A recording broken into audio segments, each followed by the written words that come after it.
In some states in the US, the week after Christmas brings the heaviest caseload for police. Break-ins spike during the holidays because families are travelling and burglars know people have expensive gifts lying around. Despite this, only 1 in 5 homes have home security. That's probably because most companies are selling expensive systems that are difficult to use. But SimpliSafe offers comprehensive professional home security at a fair price.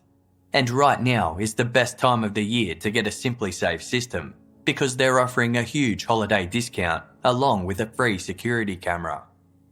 SimpliSafe protects every room, door and window with 24/7 monitoring, and if there's a break-in, SimpliSafe can give real-time video confirmation. There's no contract, fine print or hidden fees, and prices start at just $15 a month. Go to simplisafe.com/casefile now to take advantage of SimpliSafe's amazing holiday savings and get a free HD security camera. This offer is for a limited time only and it's ending soon, so hurry. That's simplisafe.com/casefile to save big and to get a free security camera. simplisafe.com/casefile.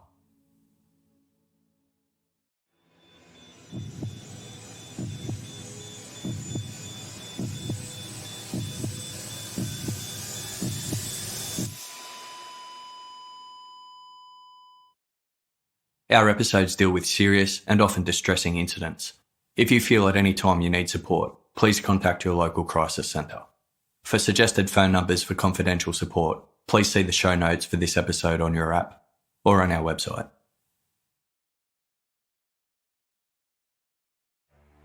The weather conditions in tropical Far North Queensland on Sunday, January 25, 1998 were ideal for a day out on the Great Barrier Reef. It was hot and sunny with blue skies, and the glass-like water was still and clear. Shortly after 8 a.m, the 26 passengers who had booked a diving expedition with charter boat company Outer Edge Dive gathered at the marina in Port Douglas, a quiet resort town located 65 kilometres from Cairns, the region's largest city. 9 were certified divers, 11 were student divers, and 6 were day trippers. All were excited to experience one of the 7 natural wonders of the world and explore 3 of the 2,900 individual coral reefs that stretched over the 344,000 square kilometre area. 5 crew members from Outer Edge Dive were overseeing the day's activities, including the business's co-owner, Jeffrey Nan, better known as Jack, who was acting as relieving skipper. The passengers were asked to store their shoes in racks by the dock to be collected upon their return, and at 8:30 a.m, they boarded the MV Outer Edge to commence their journey. They visited 3 different dive sites throughout the day, arriving at their final destination of St. Crispin Reef just after 2 p.m. Located 38 nautical miles off the coast, on the eastern border of the Great Barrier Reef, St. Crispin is a popular diving and snorkelling spot. It contains a spectacular abundance of marine life and coral formations, but with only 4 boat moorings, it is typically quiet. Outer Edge Dive seldom visited the site as it didn't offer much protection and was known for its chameleon-like quality, where the calm waters could quickly give way to fast-moving tides. The visiting divers entered the sea at around 2:20 p.m, with the warm 29 degrees Celsius water leading some to forego their wetsuits in favour of swimsuits. Although the water was only 20 metres deep, the Outer Edge crew members advised the divers not to go any deeper than 12 metres. After 40 minutes of exploring the reef, the passengers were called back to the boat to embark on their 90-minute journey back to Port Douglas. They departed St. Crispin at 3:20 p.m, with the crew serving food and chilled beverages to their happy and relaxed guests. The boat docked at the marina at 5 p.m, and after everyone had departed, the crew discovered a dive bag and a plastic bag had been left on board. This wasn't unusual, as passengers often left belongings behind by accident. The bags were set safely aside, with the expectation they would soon be claimed by their rightful owners. The following day of Monday, January 26, a 17-year-old Outer Edge crew member was working on another tour when he came across 6 loose diving weights on a seabed not far from St. Crispin Reef. Weights are worn by divers to counteract the buoyancy of their bodies and diving equipment, making it easier to move around underwater and remain submerged. It was odd for so many weights to be lost in such a remote location, but the crew member didn't think much of it and returned the items to the company. Co-owner Jack and Ann called the find a bonus. At 7 p.m. on Tuesday, January 27, Nan noticed that the bags that had been left behind 2 days prior still hadn't been claimed. He peered inside the dive bag, discovering it contained a wallet, some papers, a t-shirt and eyeglasses, while the plastic bag contained more clothing. The owner's diving equipment, including snorkels, wetsuits and fins, were nowhere to be seen. Nan then checked the inventory and realised that 2 rental air tanks were also unaccounted for. Feeling like he had, quote, been hit by a ton of bricks, Nan called another crew member and said, "I'm concerned that we may have left 2 divers on the reef. It looks really sus."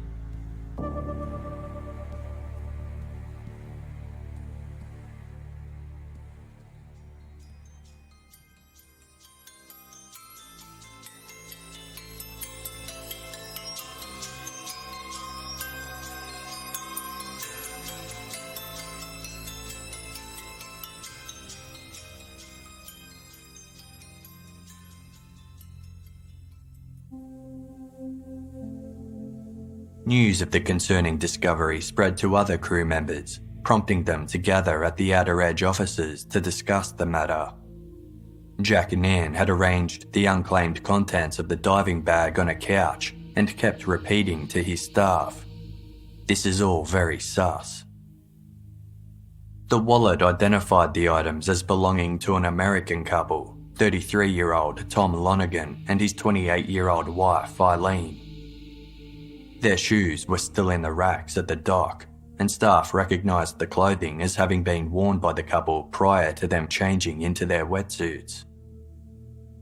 Dive companies were required to keep details about all their passengers, including the addresses of where they were staying, and the Lonergan's accommodation was listed as the Walkabout Hostel in Cairns. Nan called the hostel and inquired about the couple, only to be told they hadn't been seen since leaving on their diving trip to the Great Barrier Reef 2 days earlier. Tom and Eileen met and fell in love while attending Louisiana State University in their hometown of Baton Rouge. They had a lot in common. Both were raised in Catholic families and were dedicated students. They shared a love for the outdoors and enjoyed spending time together hiking and camping, with their families describing them as inseparable.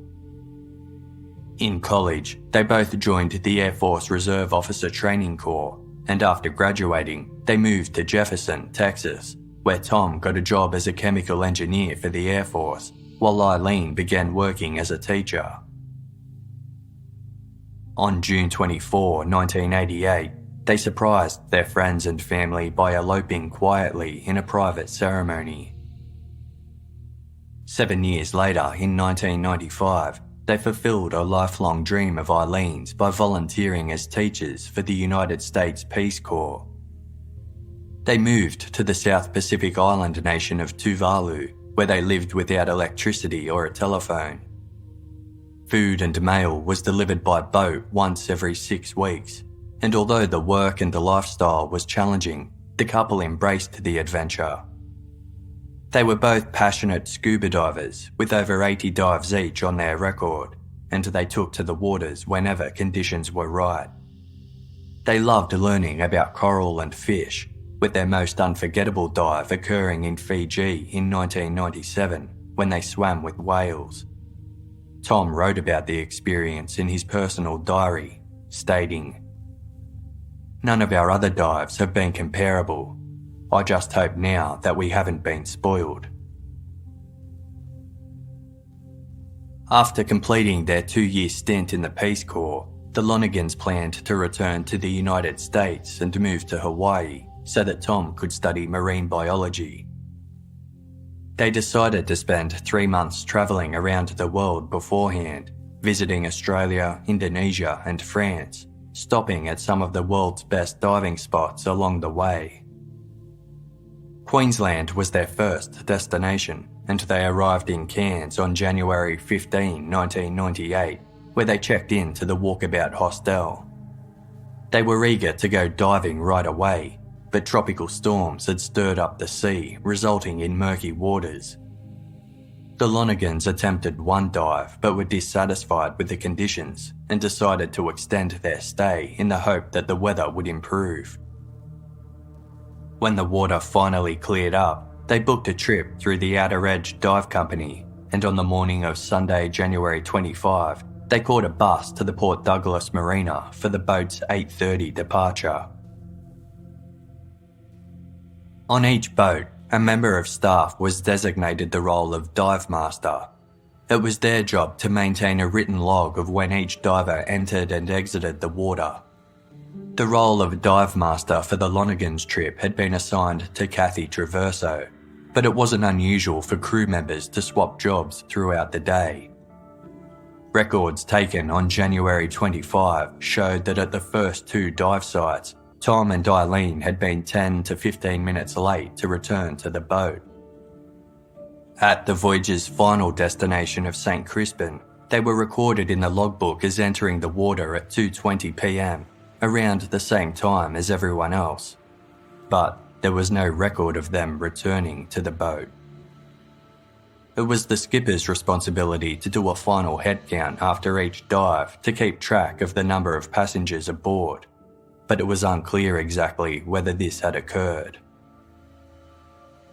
This realisation 2 days later sparked immediate fears for the couple's safety. After identifying Tom and Eileen's abandoned belongings on Tuesday, January 27, Jack and Ann notified the police at 8:15 p.m, who arrived at the Outer Edge offices shortly after. Senior Constable Steve Burgess assembled the panicked staff and told them, "Now is not the time to protect your backsides. 2 people's lives may depend on what you tell me. Honesty is the best policy." Regulations required that all scuba divers be isolated into different groups based on experience, with a separate group for snorkelers. The crew recalled that Tom and Eileen had turned down an instructor and had instead requested to dive together as a buddy team. Given they were experienced and competent divers, they were given permission to do so. Unlike most of the other divers who had opted to enter the warm waters of St. Crispin Reef in nothing but their swimsuits, the couple had chosen to wear full 5mm thick wetsuits, gloves and caps, and had each entered the water carrying a tank containing 60 minutes of air supply. When the boat prepared to leave at 3 p.m, none of the crew recalled seeing anyone left behind in the water, nor were any microbubbles, which are released by submerged divers, visible on the surface. Microbubbles could typically be seen within 200 feet of the reef, and the Lonergans weren't expected to have swam any further than that. The boat was anchored only 10 feet off the reef, and at the end of the expedition, diving instructor Carl Jesenowski had cleared the anchor himself to avoid damaging the reef. As far as he was aware, he was the last person to exit the water that day. Carl said the boat's engine had run idle for 10 minutes, with the exhausts clearly visible underwater. Even if the Lonergans had swam in the wrong direction, this alone should have alerted them to return, although Carl admitted they may not have been able to hear the engine, as the sound may have been masked by the reef. Police asked the crew whose responsibility it was to maintain the passenger log. Kathy Traverso, who acted as dive master on the day of the trip, said it was the responsibility of diving instructor Harold Closer. Harold agreed, but said Kathy also had a responsibility as she had taken the last dive for the day. Kathy was unsure whether the Lonergans returned to the boat, recalling, "I thought I remembered somebody. I didn't focus. I just can't remember."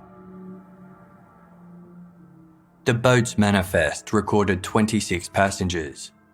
When asked if a head count had been conducted before returning to shore, Harold Closer said, "I think someone might have done one.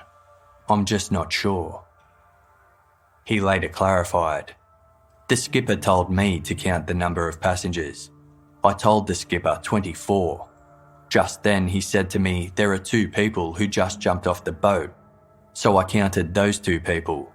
24 plus 2 equals 26. After the expedition, a bus had been scheduled to take the 26 visiting divers from the Port Douglas Marina to their various places of accommodation. When Tom and Eileen failed to show, the bus driver looked for them at an ice cream parlour, cafes and a pub, but was unable to find them. He dropped the remaining 24 passengers off and upon returning to the bus company office, informed operator Corinne Ann Scarnival of the situation. The bus company had an agreement in place where if they failed to collect a passenger, the tour boat operators were liable for their alternative travel costs. According to Corinne, she phoned Outer Edge and spoke to a man she couldn't identify, who confirmed it was okay for the bus to have departed without the Lonergans. As visitors to Australia, there would have been no one else to raise the alarm when the couple failed to return to their hostel that night.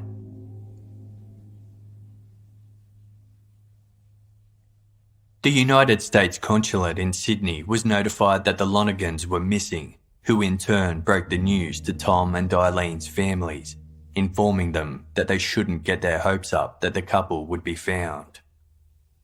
At 10:20 p.m, the national headquarters of the Australian Search and Rescue Service were informed, and a wide-scale search was organised to commence at first light.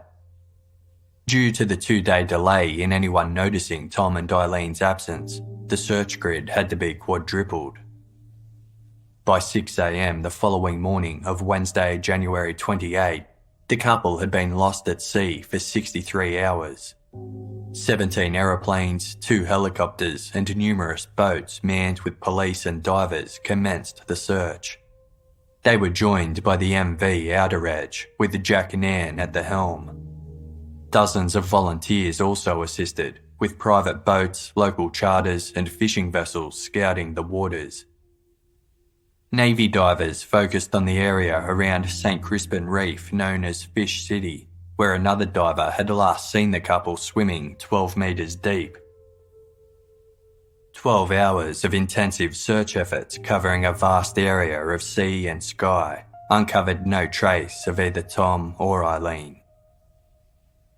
That same day, authorities began an investigation into why it took 2 days before anyone noticed the couple missing. Detectives were called in, and the Queensland state government launched its own urgent investigation. It was difficult for investigators to establish a clear timeline of events preceding the disappearance, as records kept by Outer Edge were ambiguous and some appeared to have been altered. Timings recorded in the crew's personal logbooks didn't align with the vessel's official log, nor with witness statements. Estimates as to when the MV Outer Edge departed St. Crispin Reef varied within half an hour of 3 p.m, and its arrival to Port Douglas was reported as any time between 4:30 and 5 p.m. The full-scale search resumed at first light on Thursday, January 29. By this point, news of the couple's disappearance had been picked up by media outlets in Australia and the United States. Distraught family members told reporters about the failure of the diving crew to ensure the couple had boarded the boat, with Eileen's grandfather asking, "It sounds pretty ridiculous. Don't they count heads or check names? Tom's mother, Elizabeth Lonergan, stated, "We are devastated that it could be a mistake. An accident is one thing, but if it was a failure on somebody's part to do what they should have, it's even worse." The families felt helpless being so far away and unable to participate in the search. Eileen's parents said all they could do was pray, with her father Johnny Haynes telling the media, "We don't see how God can refuse our prayers. He has them in his hands. Either he'll bring them back to us or he'll bring them to him himself in heaven. Either way, joy will be found." Detectives speculated that the MV Outer Edge had left St. Crispin quicker than usual in an attempt to make up for lost time, as the expedition was already running 40 minutes behind schedule. Outer Edge diving instructor Carl Jesenowski told reporters that a head count had been taken before the boat left for shore, but the couple, quote, "somehow fell through the system." He explained further, "They asked specifically not to dive with a dive master, so they were diving on their own, which is cool, but if they didn't dive the plan, then all of a sudden they come to the surface and there's no boat there." By Friday, January 30, the aeroplane search was called off, but a Queensland Emergency Services helicopter remained in operation.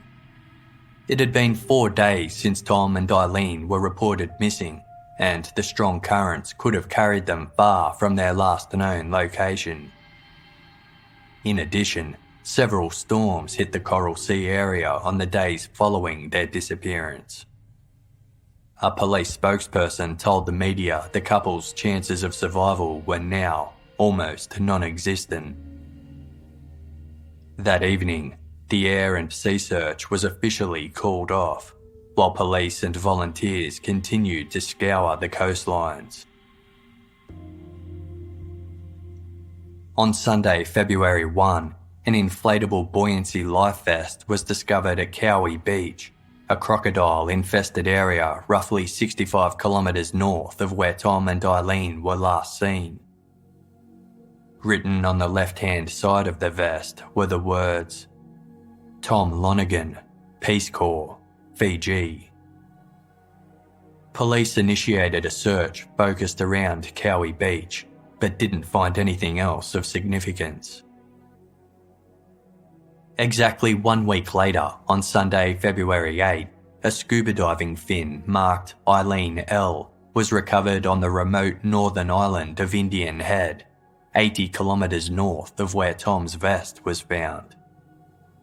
Its island location sparked hopes that the couple may have reached land and could still be alive. Over the following days, other items were recovered, including an underwater camera, 2 dive tanks, and a dive hood and buoyancy life vest with Eileen's name on them. All items were in near perfect condition, and both life vests had been unbuckled, indicating they had been deliberately removed. Around the same time, an employee of another diving tour company named Quicksilver found a green and grey women's wetsuit matching Eileen's size snagged to a pontoon. Scientists from the University of Queensland examined barnacle growth on the zipper and determined it had likely been submerged in the ocean since January 26. Tear marks along the buttocks and armpit area were rumoured to have been caused by sharks, but were later determined to have resulted from contact with coral. Considering Eileen's wetsuit wasn't custom made, it would have caused terrible chafing around the back of her legs and under her arms within several hours. Likely delirious from prolonged exposure to the sun, experts believed she likely removed it in a desperate attempt for comfort.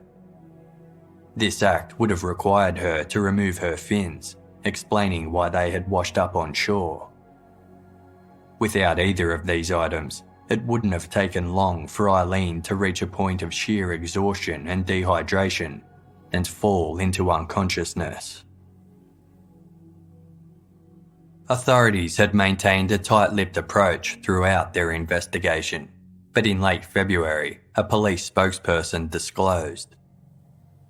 The most basic and most blunt thing we can say is that it is quite clear that they were left behind at sea, and although we cannot prove this, that they have perished. The rest is quite a mystery.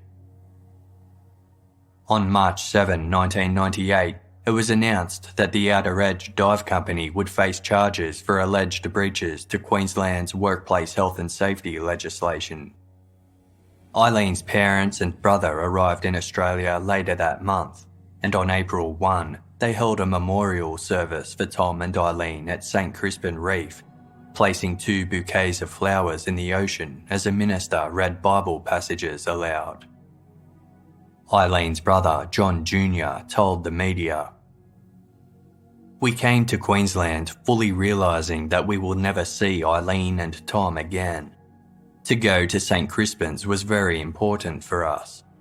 We will return home with memories of a very beautiful place where Eileen and Tom lost their lives, and of the generosity and hospitality of the people of Queensland." Theories surrounding Tom and Eileen's mysterious disappearance were abundant, and on June 27, Brisbane's Courier Mail newspaper suggested that the couple may have faked their own deaths. Supporting this theory were the ideal sea conditions at the time of the dive, which some felt would have made it easy for the pair to make the 6 kilometres swim north to the nearest brightly lit pontoon that was permanently moored at Agincourt Reef. There was also another diving boat anchored 6 kilometres south of St Crispin, a fishing boat to the north, and sightings of a third boat in the area. A channel marker beacon, a partially submerged device used to identify safe water channels to navigate through, was also situated on the western side of St Crispin, and the northwesterly current led to a nearby sandbank. In addition, the couple's decision to don full diving gear was viewed by some that they were prepared to navigate the ocean for an extended period of time. The lack of damage to their recovered items suggested they may have intentionally discarded their equipment to create the illusion they had been lost at sea. Reports emerged that in 1985, a man named Milton Harris, who also came from the Lonergan's hometown of Baton Rouge and was a fellow member of their church, had staged his own disappearance from a ship in waters off New Zealand for the purpose of making a fraudulent insurance claim. Some believed this story might have inspired the Lonergans to stage their own deaths, but it seemed unlikely, as their combined life insurance policies only amounted to $45,000. Neither policy had been paid out, and the couple's bank accounts remained untouched. In the weeks following their disappearance, 26 alleged sightings of the couple were reported across Australia, none of which were deemed reliable. Authorities also felt the couple would have encountered great difficulty trying to hide when their faces were plastered all over national newspapers and television reports. Graham Connett, a member of the Port Douglas Marine Tours Operators Association who ran the local dive centre, believed the conditions were mild enough and there was an ample amount of light remaining on January 25 to enable Tom and Eileen to reach the pontoon or other boats in proximity. He told the Age newspaper, "There is no indication at this stage that they have been killed at sea. There are no bodies. The equipment found has not been shredded.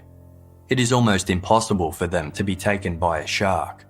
There are not big sharks in the reef area where they were. There are white-tip reef or black-tip reef sharks.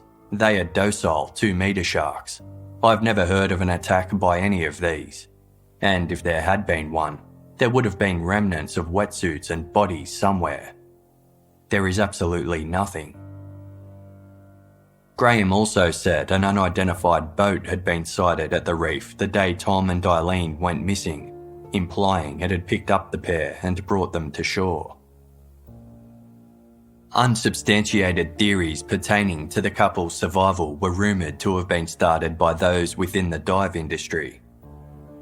In the mid-1990s, approximately 1.3 million divers and snorkelers flocked to the Great Barrier Reef each year, resulting in 4 million day trips to the reef annually. The dive industry provided employment to roughly 50,000 people and generated $4.3 billion per annum. If it was determined the Lonergan's death was the fault of a professional dive tour company, the entire industry would be negatively impacted. The Guardian newspaper claimed that Tom Coleraine, co-owner of Outer Edge, the company at the centre of the scandal, was predominantly responsible for spreading the conspiracy theories.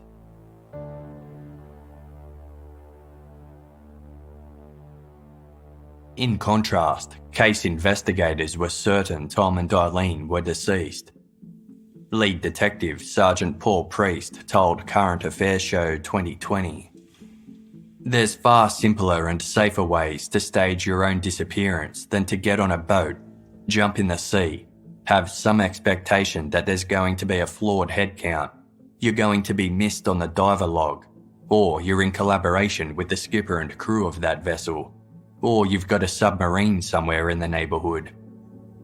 It didn't take too much to realise that this wasn't a case of a staged disappearance.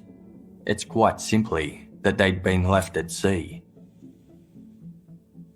Regardless, the public obsession with uncovering the truth led to bizarre and desperate acts. Channel 10 reporters conducted an interview with Bob Sheen, a diviner who claimed he could find missing people. As they filmed him overlooking the Queensland coastline and making his predictions, a car drove past the filming location with a couple inside that the news crew believed were the Lonergans.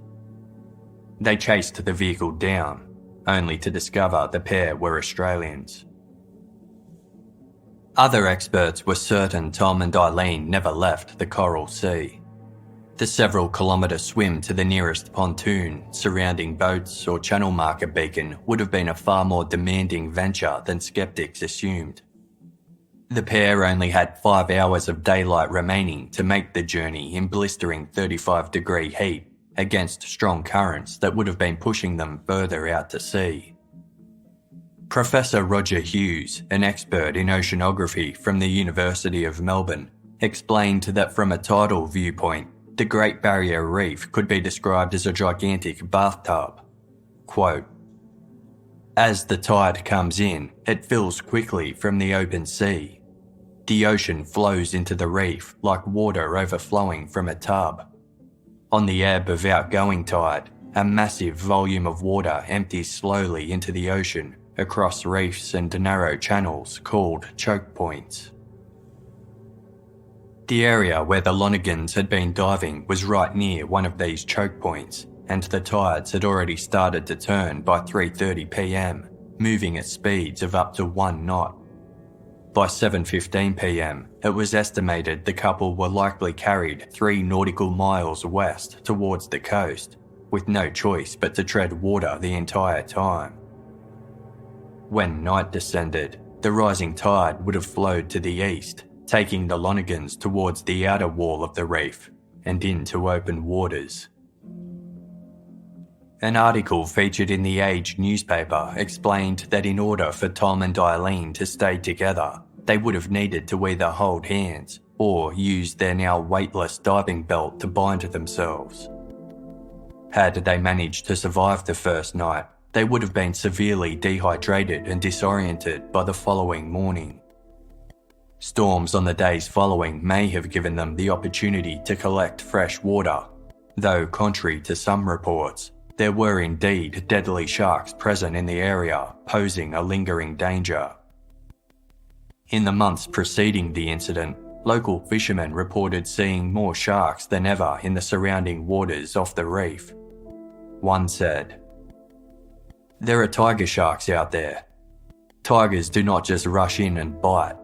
They take a couple of hours to make up their mind, and that is very frightening. You lose your loved one to a tiger and you witness it, and know you are next."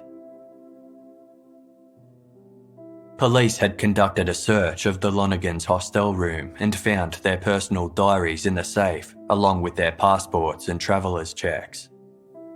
Both diaries included several entries that indicated the couple may have been going through some personal trauma, with Tom's writings noted as particularly introspective and somewhat morose compared to those of his wife. Investigators withheld the diary's contents from the public, but clarified that neither contained anything that suggested that either Tom or Eileen intended to end their lives. Nevertheless, the press circulated a new theory that the couple had either carried out a joint suicide or that Tom had a, quote, death wish and orchestrated a murder-suicide plot at sea.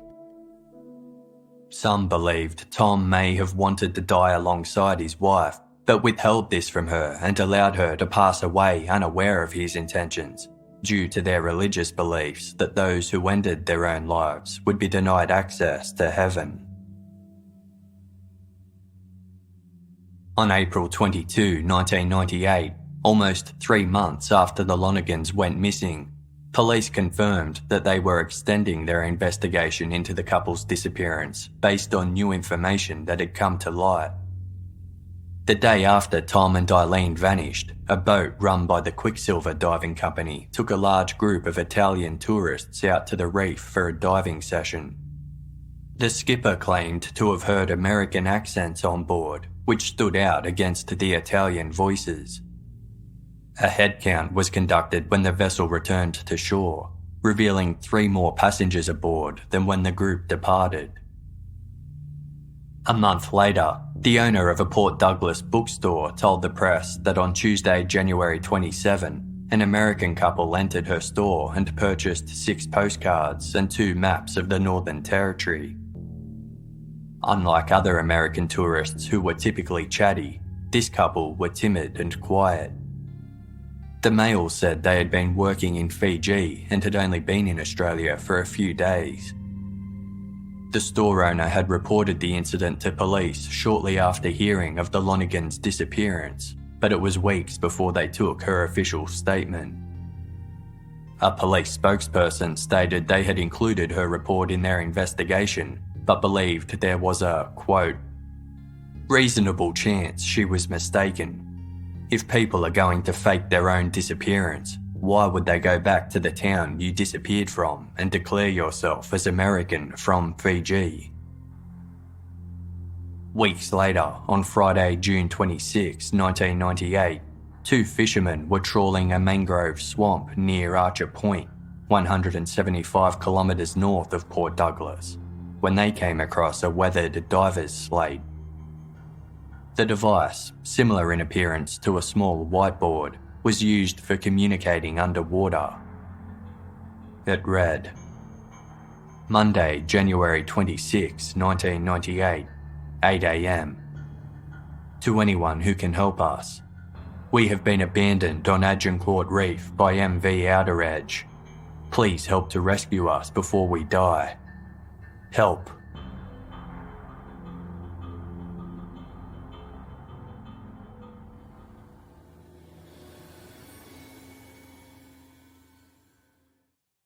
Perhaps you've heard about the health benefits of CBD and are thinking about trying it out.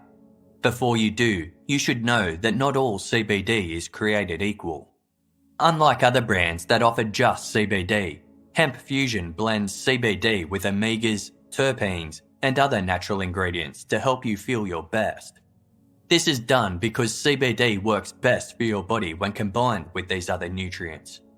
Everything Hemp Fusion does adds up to a better product, and that adds up to a better day for you. Casefile's composer, Andrew, recently received a Hemp Fusion package that included the Mind and Body Balance hemp extract. He took some while scoring a horror soundtrack, and it helped give him an extra level of focus and ease, while also calming him down. Andrew loved it and says he'll definitely be buying more in the future. Hemp Fusion is available at natural product retailers as well as online, and is shipped everywhere in the US. Please use promo code CASEFILE for 20% off your first order and free shipping at hempfusion.com. That's promo code CASEFILE. Get hemp fusion shipped anywhere in the US. The holiday rush is coming, and if you sell online, then this is one of your busiest times of year. The last thing you need is to waste time and energy trying to figure out the best shipping deal. ShipStation was created to make your life easier and can help make sure your orders are delivered in time for the holidays. Whether you sell on Etsy, eBay, Shopify, or more than 100 other popular selling channels, ShipStation lets you access all of your orders from one simple dashboard. ShipStation works with all of the major shipping carriers, so you can compare prices and choose the best option for you and your customers. And now it's available in the UK, Australia, and Canada, as well as the US. Take the hassle out of holiday shipping this year. Right now, Casefile listeners get to try ShipStation free for 60 days when you use offer code Casefile. See for yourself why ShipStation is rated number 1 by online sellers in the US. Just visit ShipStation.com, click on the microphone at the top of the homepage, and type in Casefile. That's ShipStation.com, then enter offer code Casefile. ShipStation.com. Make ship happen. New Year's Eve is quickly approaching, and no party is complete without popping some corks. Ring in 2020 with a bottle of bubbly like I'll be doing with Bel Air. Bel Air is an award-winning French bubbly that's absolutely delicious. It's available in 4 exceptional varieties for any taste or occasion, including Bel Air Rosé, America's #1 French rosé. Bel Air is perfect for ringing in the new year. It tastes great, but is entirely affordable, so you'll enjoy top-quality sparkling wine without spending as much as you would for other brands. Plus, they deliver their bottles right to your door, so you can ensure you'll have some ready to raise your glass when the countdown starts. Bel Air, this is the new tradition. Pop a cork, have a little bit of the bubbly, and ring in 2020 like me. Take advantage of Luke Belair's Say Goodbye to 2019 super sale. Get 30% off your first order by going to lukebelair.com/casefile.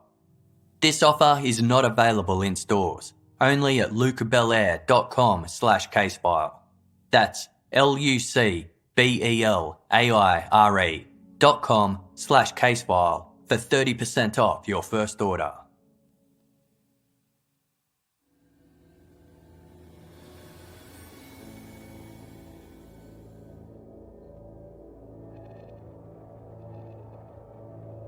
Testing of algae on the diver's slate revealed it had been in the water for several months, and handwriting experts concluded the message was written by Tom Lonergan.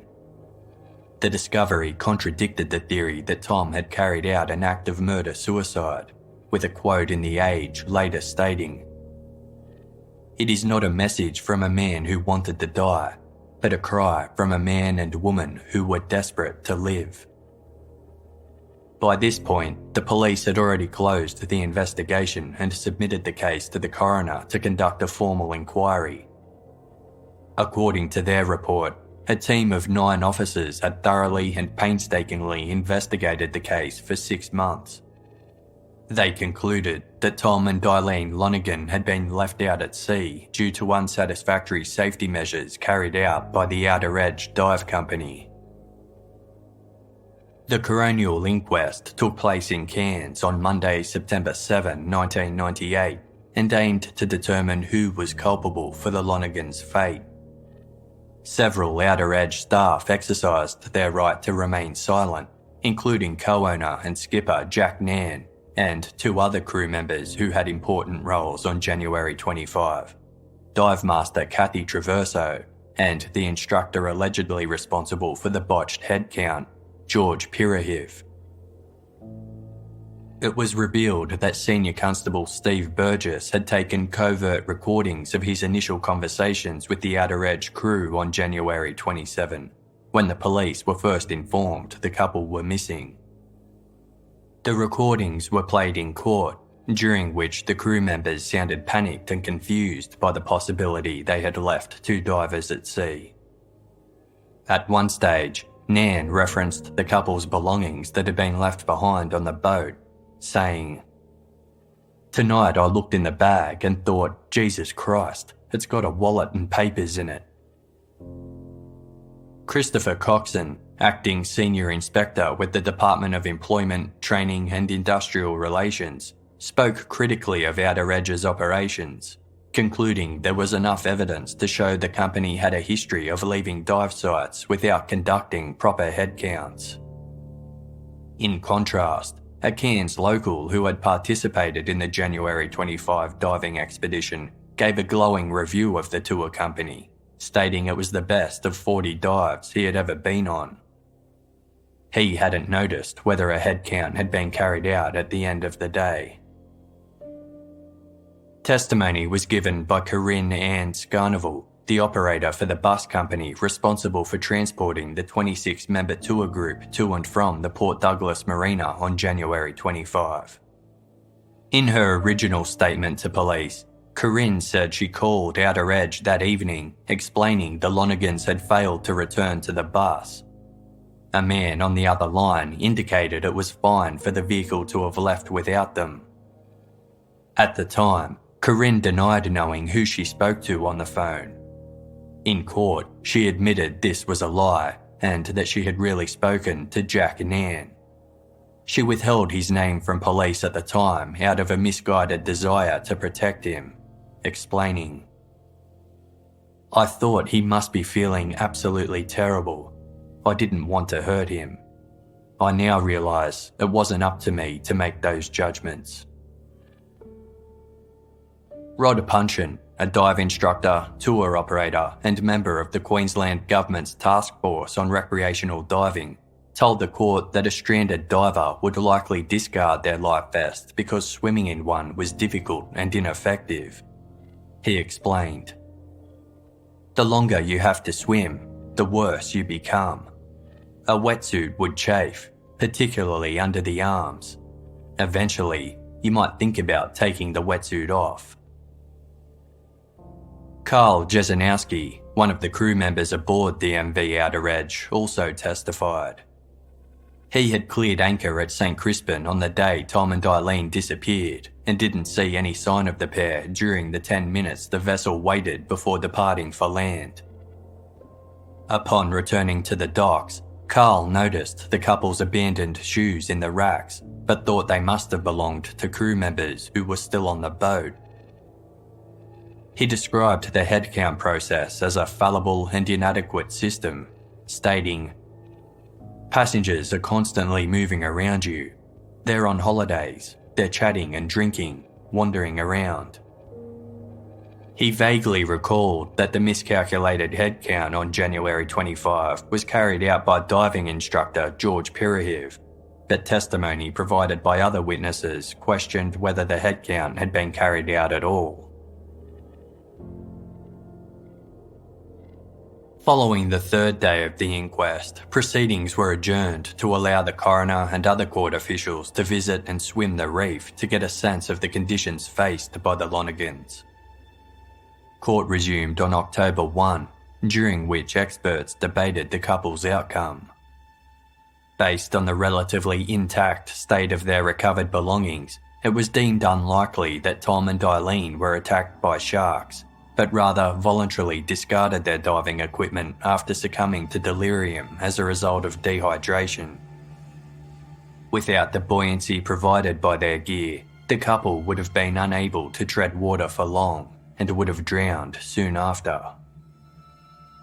When Petty Officer Brett Daniels of the Royal Australian Navy's Elite Clearance Diving Division appeared in court to discuss the search efforts, Outer Edge's legal counsel asked him, "If you have two divers, both working with the usual diving gear, and one of those divers wished to kill the other, how would that be achieved?"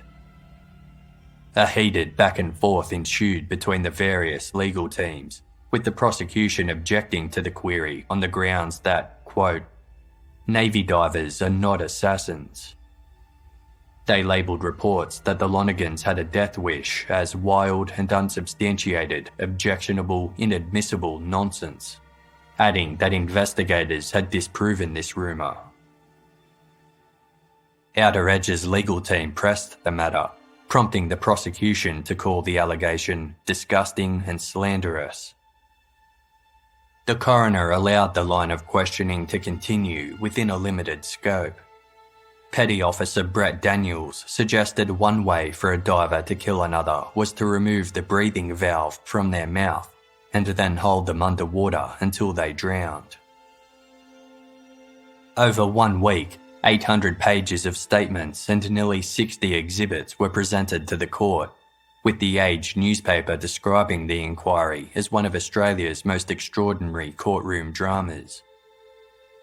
The prosecution concluded that the Lonergans had died as a result of Outer Edge and Jack and Ann's, quote, slipshod devil-may-care attitude, both at sea and at shore.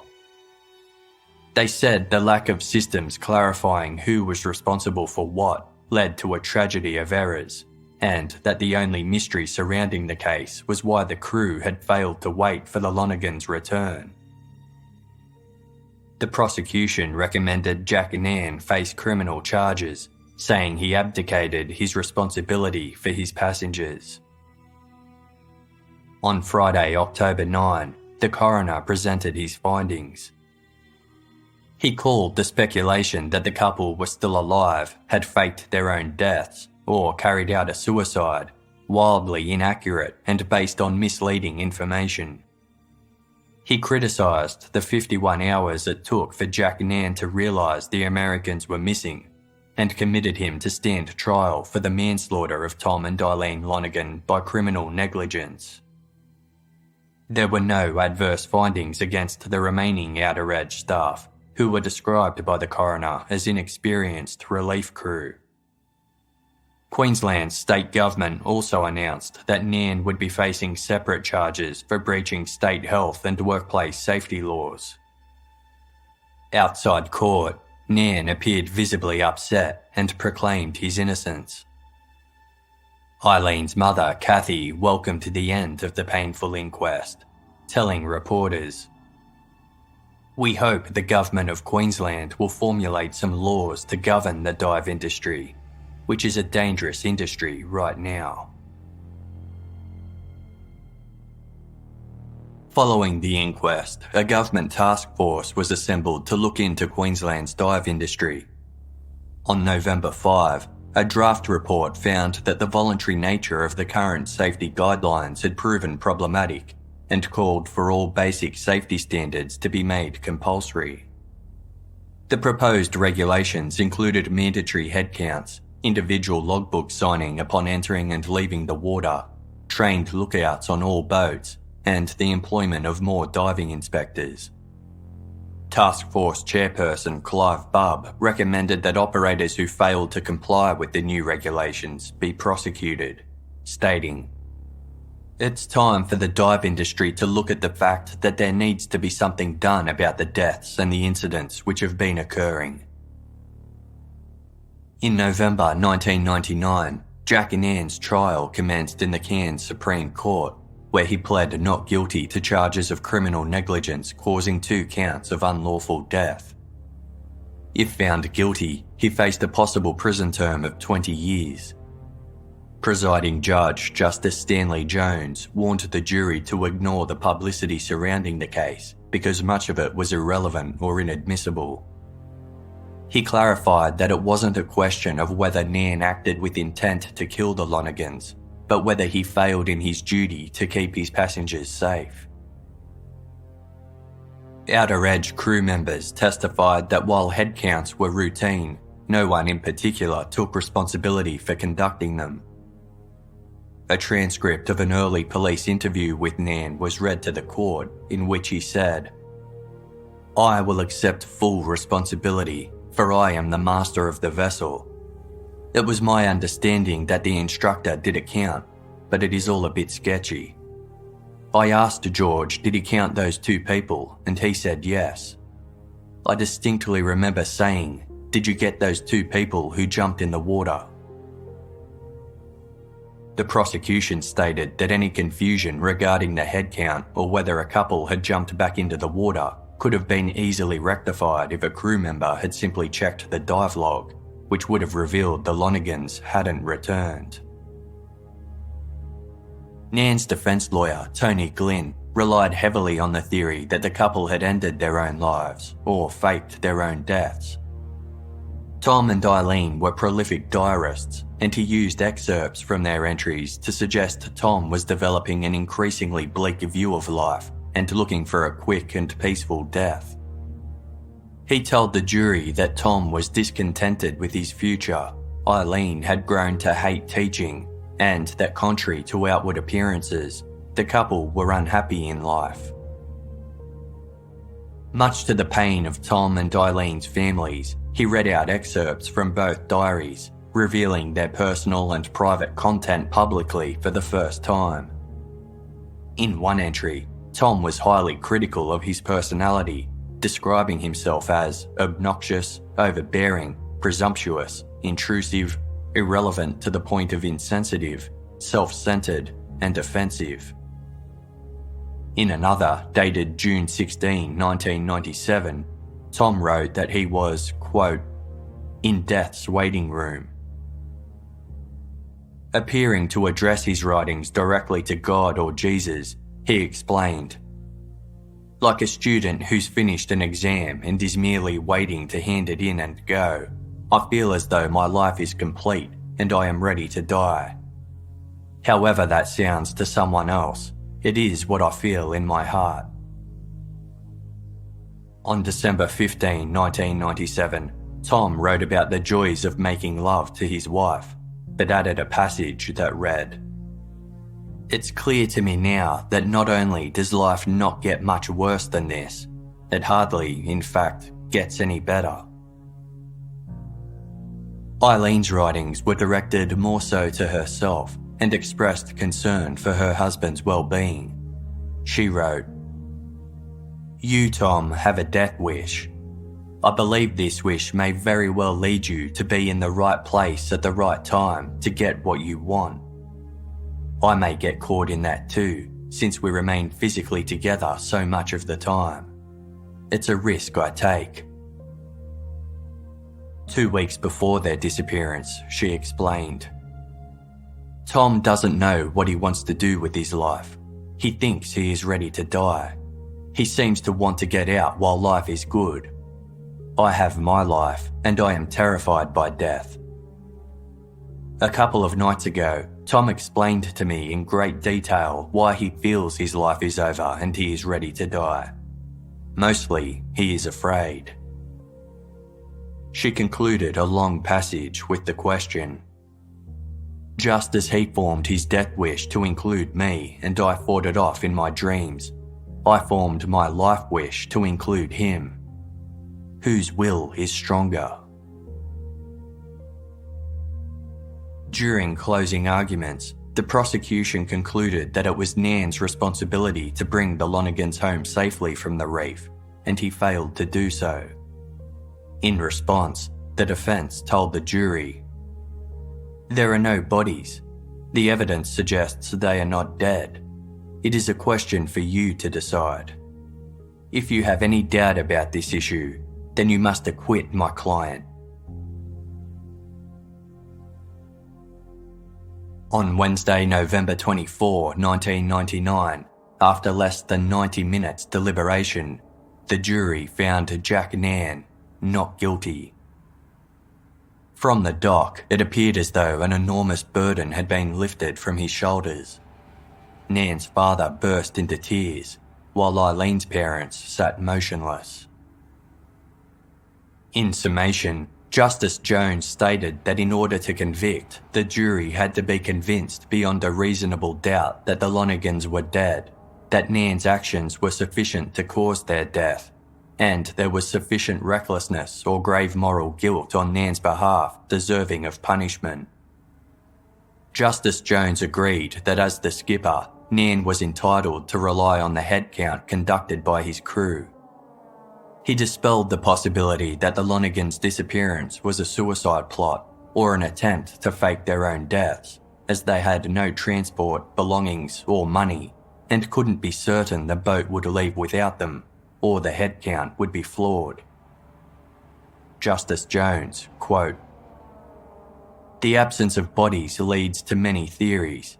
but it is a tragedy for Mr. Nan, and it is a tragedy for the families of the Lonergans. Following the judgment, Jack and Nan approached Eileen's parents, Johnny and Kathy Haynes. Shaking Johnny's hand, he said, "I apologise. I'm so terribly sorry." Johnny gave him a hug and wished him luck, and Kathy embraced him warmly. Nan left the court surrounded by his wife, father and other supporting family members and friends. Outside the courthouse, the Haynes thanked the Australian legal system and expressed compassion for Nan. Johnny later told 2020, "Nan's life is never going to be the same. He doesn't have to go to jail for this to change his life. He's got to live with this for the rest of his life." He told reporters, "The defence attorney used those diaries to absolutely slander, to absolutely destroy these two people's reputations. I was disappointed in the verdict. I felt like the jury didn't believe that they were dead, and to me that was the essence of the trial, was to prove that they had died." Eileen's family struggled with what they called the defence team's deliberate, malicious misquoting of Tom and Eileen's diary entries. Eileen's brother, John Jr., staunchly rejected the rumours surrounding his sister's disappearance, telling The Age, "I know my sister. My sister is not a con artist. I know she would not kill herself." A former colleague of the missing couple told 2020 that the suicide theory angered him, explaining, "That just wasn't Tom and Eileen in any way, shape or form." Tom's mother, Elizabeth Lonergan, said, "These were two people who did nothing but good in their lives. Now in death, there are those who would cheapen them. I will tell you what the story is. They were left behind. That is the story. They could have been picked up by a spaceship, and if that happened, it would still not be the story. The story would be that they were left behind in the first place. All this talk about them wanting to disappear is just a bunch of garbage. The fact of this story is that somebody left them in the water and they did not report it for 2.5 days." To prove that defence attorney Tony Glynn had cherry-picked from the couple's diaries by taking certain quotes out of context that read in favour of his argument, the families permitted the Sunday Age to publish further excerpts of the entries that had been presented in court. Glynn had quoted one instance where Tom was self-critical, but in another entry, he thanked God for all his opportunities to live, learn and serve. He expressed his gratitude for his healthy mind, emotional strength and well-being, and referenced his profound love for Eileen, his friends and family. Glynn had also spoken of Tom's belief that his life wouldn't get any better, yet failed to mention that the entry concluded, quote, "The trick for now is not to dwell on how long it will last, but to enjoy the blessings of the day and to let them bring you closer to God." Glynn had read an excerpt from Eileen's diary in which she said she hated teaching and hoped to never teach again, but had intentionally withheld the rest of the passage. It continued, "But teaching has taught me how much I love learning. I am endlessly curious.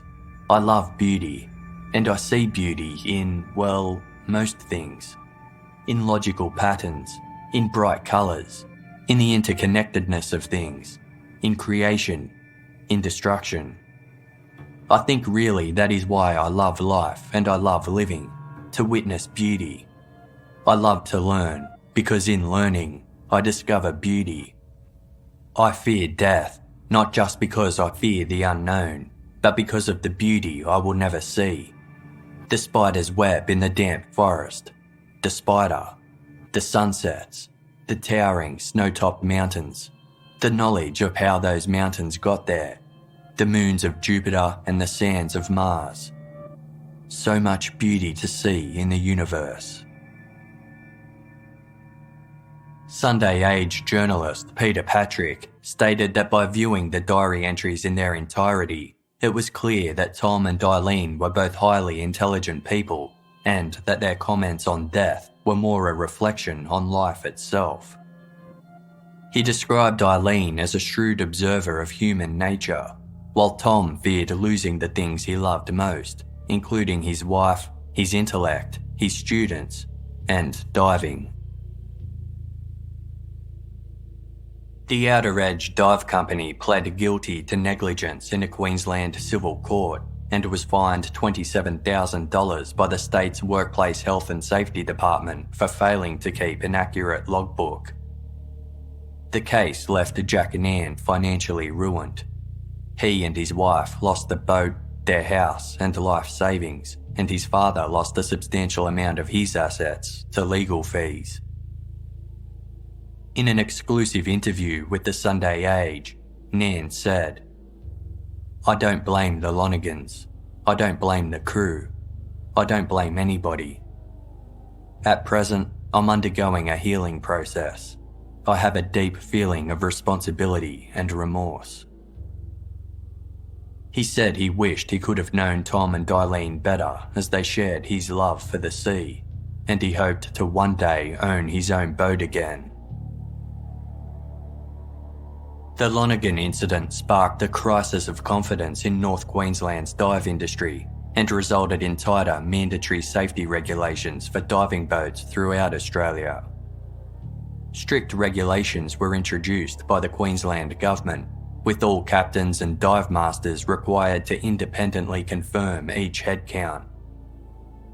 Despite the new regulations, an inspection of 59 dive companies was carried out by the Queensland Health and Safety Department in 2002, resulting in 76 notices being issued for failure to conduct proper head counts or lookouts, or to keep adequate dive logs.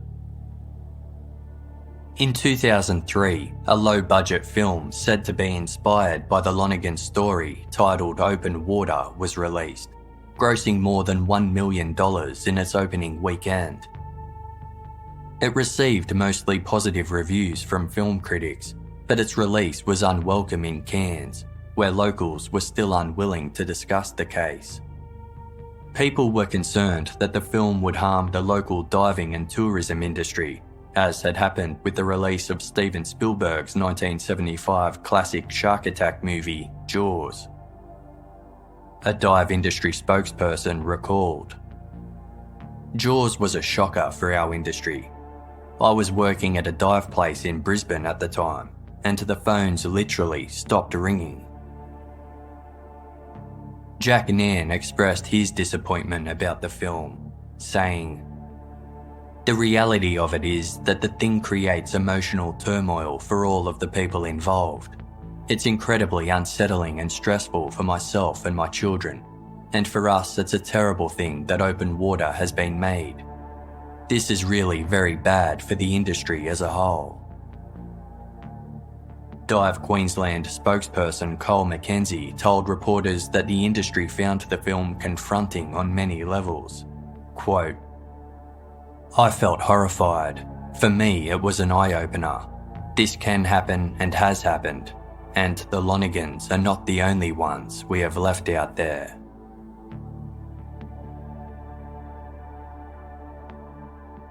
Tom and Eileen weren't the first or last to be left behind while visiting the Great Barrier Reef. In 1993, 16-year-old Victoria Brown was left near Green Island, 28 kilometres east of Cairns, and subsequently drowned. In January of 2000, 80-year-old American tourist Ursula Margaret Clutton was snorkeling on the reef during a tour with the Quicksilver Diving Company, when a head count of 300 passengers came up short. The Australian Search and Rescue Team covered an area of 625 nautical miles looking for Ursula, but it was called off 3 days later when there was no sign of her. In 2003, Queensland's scuba diving industry received another blow when 26-year-old American newlywed Tina Watson died on her honeymoon while diving the Yongala shipwreck site in the Great Barrier Reef. Rather than the dive company being at fault, Tina's husband, Gabe Watson, was initially charged with her murder and later pled guilty to manslaughter, detailed further in episode 51 of Casefile. In September 2005, 2 British tourists became separated from their dive group after being caught by a powerful current between 2 reefs. The dive instructors only noticed their absence when a head count was conducted at the end of the trip. Planes and boats were called in, and the dehydrated and sunburned pair were discovered 6 hours later, having drifted 9 kilometres from where they first entered the water. No indication of misconduct was found in either of these cases. In 2008, a couple became separated from their diving group after strong winds and waves forced them to drift 200 metres from their boat. The group immediately noticed they were missing and searched the reef for 3 hours before night fell and forced them to return to shore. The couple tied themselves together with rope from a marker buoy and were rescued at 8:40 the following morning after 19 hours lost at sea. In June 2011, an American tourist was snorkeling on the reef when he lifted his head out of the water only to discover that his tour boat had left without him. Panicked, he was able to swim to another boat for help. A staff member was fired for failing to get the snorkeler's signature to confirm he had returned to the vessel before it left the area. The Lonergan case was also referenced in the open-world survival video game Stranded Deep by Australian studio Beam Team Games. The story follows a plane crash survivor marooned in the Pacific Ocean and his efforts to return to civilization. A diving slate bearing the desperate handwritten request for help by Tom Lonergan can be found in-game lying on a beach. When placed in the player's inventory, the item is described as awesome.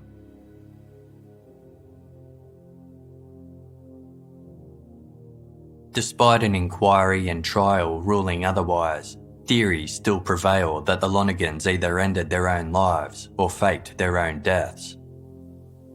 Tom and Eileen's families vehemently reject these claims and maintain their belief that the couple's tragic death was due to the abject failure of the Outer Edge crew.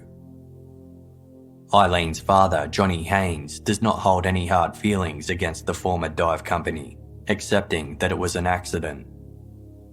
His biggest regret is that no trace of Tom and Eileen's bodies were found, telling the Guardian newspaper, "It leaves a big hole in you to lose your kid. That's part of your life. I wish they had found them so we had something. I suppose we have the Great Barrier Reef. They're part of that." In the early 2000s, Eileen's younger brother, John Haynes Jr., published a detailed essay online reflecting on the case.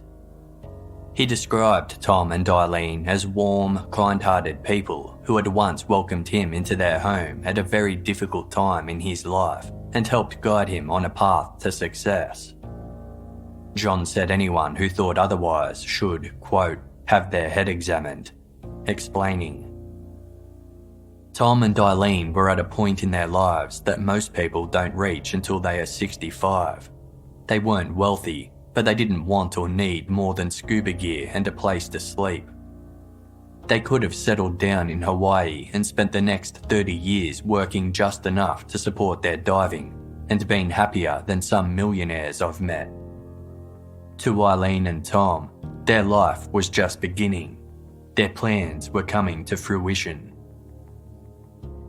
John urged people not to focus on the tragedy of their deaths, instead saying, "It would be better to remember Thomas and Eileen Lonergan not only as people who devoted themselves to making the world a better place for others, but as 2 divers who lived and died doing what they loved, in the company of the ones they loved." In what would be Tom's final diary entry, he wrote, "I am reminded daily of my debt to my beautiful, faithful, devoted wife Eileen, with whom God has blessed me. As we depart from one life and begin the usually difficult transition into the next, I feel obligated to verbally express my deep-rooted commitment to her. From my innermost heart, I make this pledge of devotion to Eileen. He then dedicates a short prayer to his wife before writing, "Because of the immense wealth of pleasure she has given me since we met, as well as all the discomfort and anguish which she has relieved, I give in return." The entry ends there abruptly and remains incomplete, with Tom never revealing what exactly he planned to give Eileen in return for her love.